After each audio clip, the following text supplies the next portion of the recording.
국민의힘이 드디어 뉴스에서 보셨겠지만 국회로 복귀를 했습니다.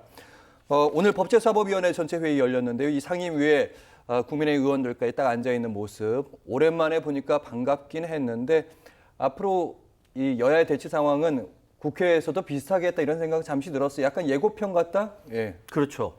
왜냐하면 지금 이미 이 상황이 벌어지기 전에 다들 예상한 듯이 대통령실에서 강행 처리했을 경우 거부권을 무기로 써라라고 얘기했기 때문에, 그러니까 국민의힘은 국회란 의회 내에서 여야가 서로 합의하고 정리하고 진행해서 행정부를 견제하는 역할을 해야 되는데, 이 상황에서 현재 국민의힘의 위치, 스탠스는 오히려 청와대 대통령실 출장소 아니냐라는 비판을 받을 정도이니, 저는 그래서 지금 거부권 격돌이 계속 가속화될 것이라는 일각의 시각이 대통령실에서 오히려 총선 민의를 수렴하지 않고 오히려 거부권을 무기화하라라고 이야기한 것이 과연 정상인가라는 의문을 던지겠습니다. 네.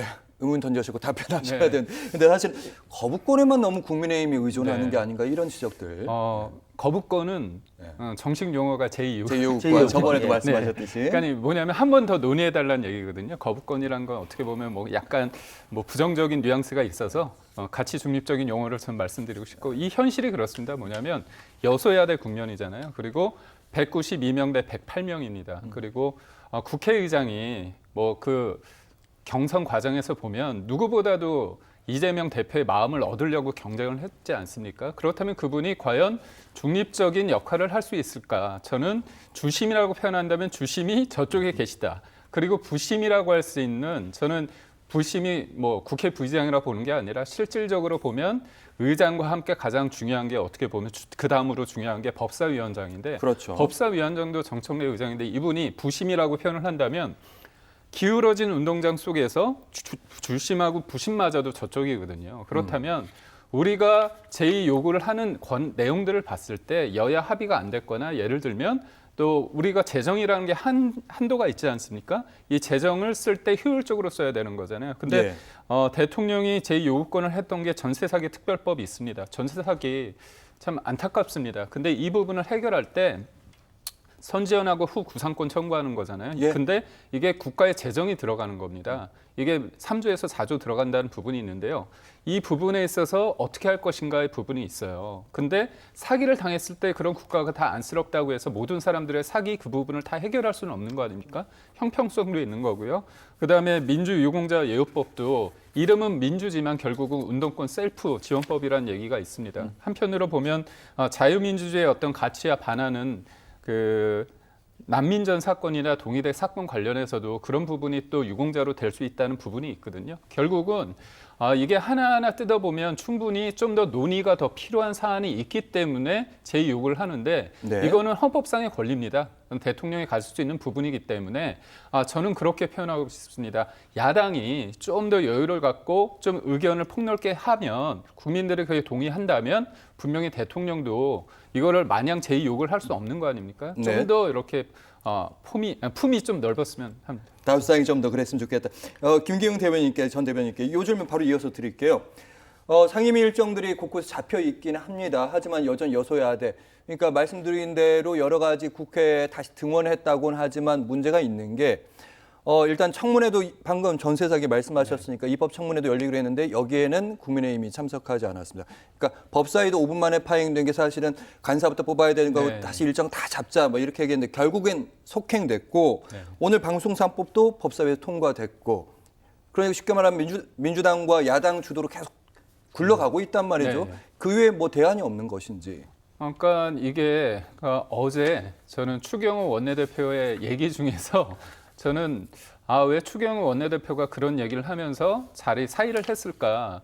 이거는 무력감이자 어떻게 보면 현실적으로 할 수 있는 게 없기 때문이거든요. 그거는 야당에 대해서 이런 부분에 우리의 입장, 그리고 표현이 좀 그렇지만 그럼에도 불구하고 야당과 싸우겠다는 얘기를 한 거예요. 그 워딩 중에서 제가 여당 패널이기 때문에 좀 와닿는 부분이 뭐냐면, 특검을 남발하고 탄핵을 통해서 겁박을 하고, 그다음에 행정부의 권한, 그다음에 사법부의 독립, 언론의 비판과 견제의 기능을 형해화했다.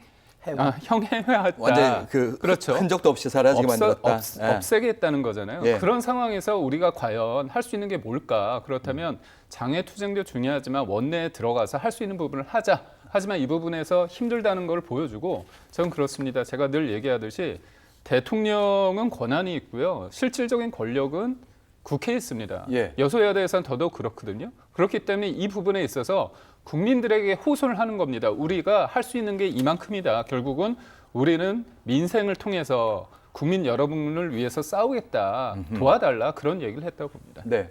네. 예, 최 변호사님. 뭐 지금 보시다시피 정청래 아까 그 자막에 나온 거. 공부 좀 하라고 하니까 유성범 의원이 공부는 내가 더 잘했다라고 하는 굉장히 유치한 이야기가. 네, 그럼에도 불구하고 예. 법사위 회의 진행문 예전보다는 분명히 조금 더 부드러워지긴 했어요. 지금 이제 법사위가 사실 뭐 상원 같은 느낌이 그러니까 들어요. 하죠. 예. 그게 다른 상임위에서 나온 법을 본회의에 올리기 전에 자구 체계라든지 이런 것들을 바꿨는데 지금 왜 법사위가 중요하냐면은 지금까지 소위 21대에서 김도비 위원장이 그 붙들고 내보내지 않았잖아요. 그래서 아무것도 못했던 겁니다. 수백 건의 법률안이 폐기가 된 거죠. 그래서 지금부터 다시 또 시작하기는 비효율이 됐다라는 것이고, 그래서 지금 법사위 진행되는 거에 대해서 많은 사람들이 속 시원하다라고 얘기하는 사람들도 많습니다. 그런데 중요한 것은 무엇이냐면은 지금 방금 말씀하신 것처럼 여당과 야당이 서로 대화하면 돼요. 법사위가 오히려 이렇게 더 치열해지면서 이야기 더 많이 했거든요. 대화하면 됩니다. 여기에 대통령실 딴지 걸리지 않으면 돼요. 대통령실 계속 딴지 걸고 브레이크 걸고 외부에서 이야기가 들어가니까 추경호 원내대표가 힘들어한 거 아닙니까? 그러니까 안 하겠다라고 얘기하는 거 아니에요. 예. 그러니까 내부에서 그러니까 누가 할 사람이 없이 다시 추경호 원내대표 재추대하는 것 같은데 지금 법사위에서 겉으로 보면 굉장히 살벌하고 힘들고 맨 처음 파행이 됐지만 잘 대화하면서 이끌려져 가고 있어요. 이렇게 대화를 통해서 합시다. 대통령실 딴지 걸지 맙시다.